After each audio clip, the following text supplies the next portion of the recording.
Great to see everybody after summer vacation. I'm sure a lot of you used the time away from Touchdown Club to expand your minds. Kudos to you. I just have a few thoughts tonight that I'll share with you. First of all, it's great to open our season with Tony Barnhart, Mr. College Football.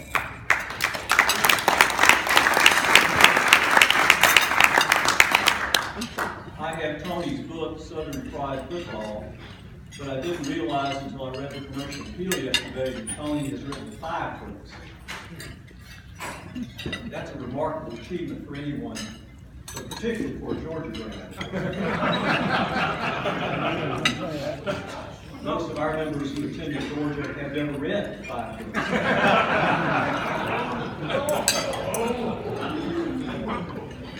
Tony is one of 2 very special speakers in August. Next Monday we have Ole Miss coach Hugh Freeze, or as he will soon be known, Mr. College Football Probation.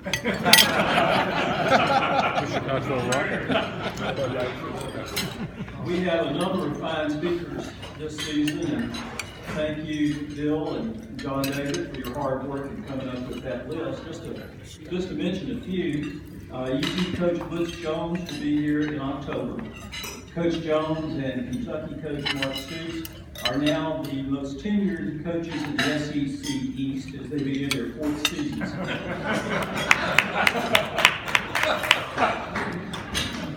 And there's a lot to be said for stability and longevity in any position.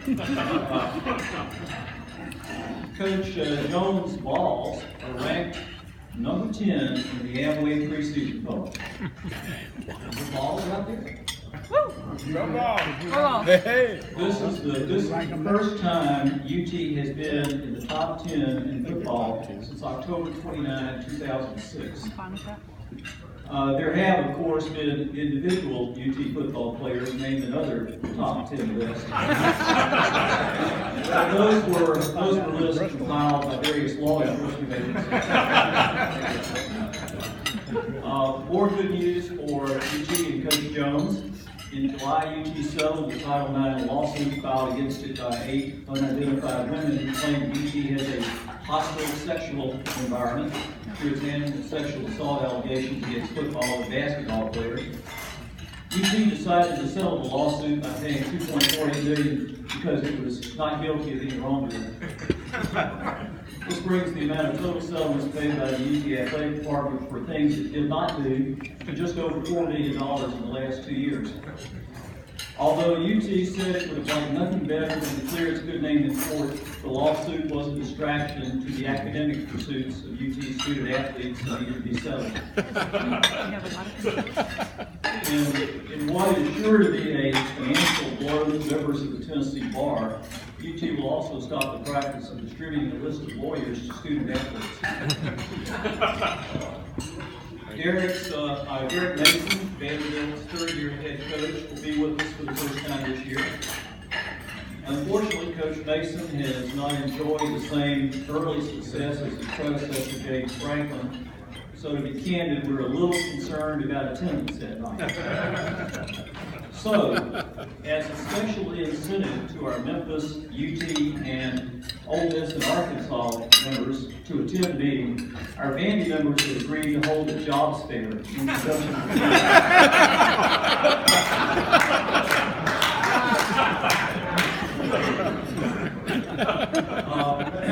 I told you it's on the schedule. We do not have Mississippi State coach Dan Mullen scheduled this year. Good. We thought it best to save him the inconvenience of canceling on us at the last minute for the 3rd time. To paraphrase an old saying, fool me once, shame on you. Fool me 3 times, I'm a UT graduate.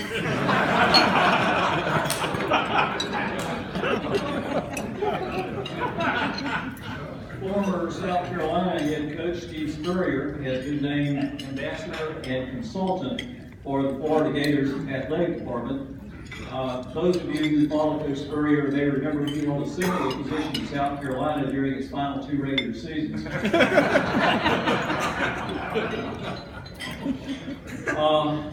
NFL Draft Night was a very big night for Ole Miss this year, with 3 players signed by the Rebel Bears in 2013, with Mon Treadwell, Robert Conducci, and Larry Tutzel being taken in the first round. These are incredible athletes. In fact, Conducci was also offered an opportunity to compete for a spot on Team USA for the Rio Olympics. You may remember Conducci completed his football career at Ole Miss as a high diver.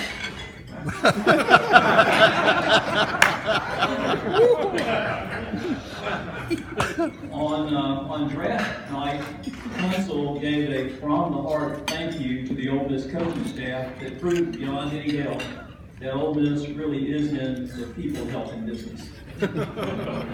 He also modeled the newest piece of Ole Miss headgear, a specialty helmet which can be worn in the event the Rebel Bears are ever forced to play through a biological weapon. You know what they say, Ole Miss football, it's a gas.